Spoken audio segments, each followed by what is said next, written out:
Let's take a look at the audio waveform effect today. Alright, I have my audio already imported here. Let's go to Layer, New Solid, and let's create it like the audio waveform, and let's right click on it, go to Effects, Generate Audio Waveform, and this is how it's going to look like.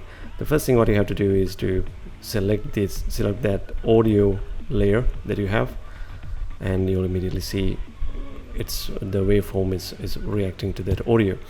And these options, don't worry about this. My guess is that these options are not working for this effect.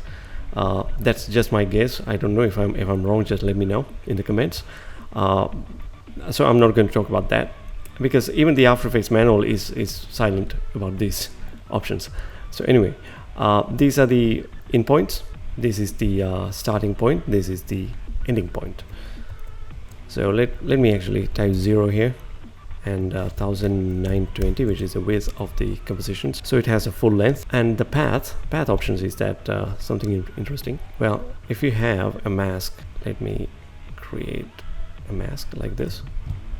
If you choose mask 1, and that's what it does. All right, you can clearly see that it's clipping from here, because the mask mode is on add, so you have to make it none. Well, the display samples, it increase or decrease the number of samples. If you need more detail there, then you can do this. If you want less detail there, you can turn down the number of samples. Maximum height, when you do that, you can specify the maximum height that the spectrum, the waveform, can reach. If you have it in a higher number, then you'll see a lot of movement there. And the audio duration in milliseconds. That means now this waveform updates every frame. So every frame, the effect is going to sample the audio track and render a waveform.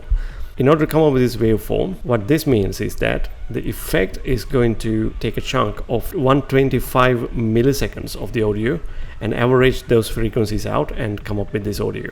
Let me actually increase this amount and maybe lower the height a little bit. And now if you lower this amount, that means less information, right? Only 50 milliseconds of information. So that means that's what it does. So let me actually, if you type 0, there's no information at all. 0 milliseconds, and 1 millisecond is that this is what it does, right? 1 millisecond, very less amount of information. If you increase it, you'll see something. And if you increase it a lot, you'll see a lot of information. And then if you think that's good, well, it will start to look like just noise, right? If you increase it at a very high value. And it's a lot of processing as well, because for every frame, the effect now has to process 800 milliseconds. So that's too much work. So have it at a moderate number. If you think like this is too much information here, you can decrease it like to 70. All right. And the audio offset is, I almost never use this thing, because for some reason, if you want to offset the audio track, like the waveform, like if you don't want the waveform to exactly sync with the audio for some reason, then you can do that. And the thickness is the thickness of the line, and the softness, as you might have guessed, you can soften it so much or less. Or random seed is that you can change the seed random of audio waveform, and you can change the colors with these two.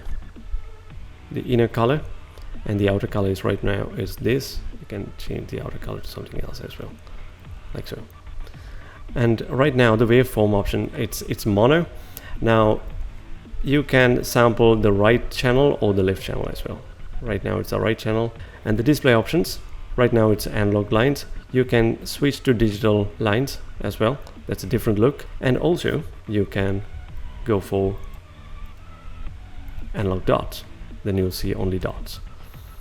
You know, if you duplicate this and choose dots and choose a different color, like so, and maybe you choose a different height, you'll immediately see that, yeah, you have some detail there.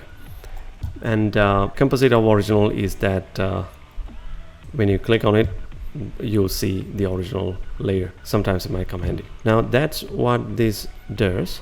But that's a basic introduction to audio waveform, and it's very similar to audio spectrum effect as well. Sometimes I really think they should combine audio spectrum and audio waveform, these two effects. I don't know, for some reason they keep it as two effects. But the real power comes when you combine these effects with other effects and you make them 3D and combine with audio spectrum effects and the other motion elements and everything. And when you really start compositing and making a complex composition, that's exactly what we're going to do in the next video. So stay tuned for that. We'll definitely make something beautiful. So until then, thank you very much. Bye bye.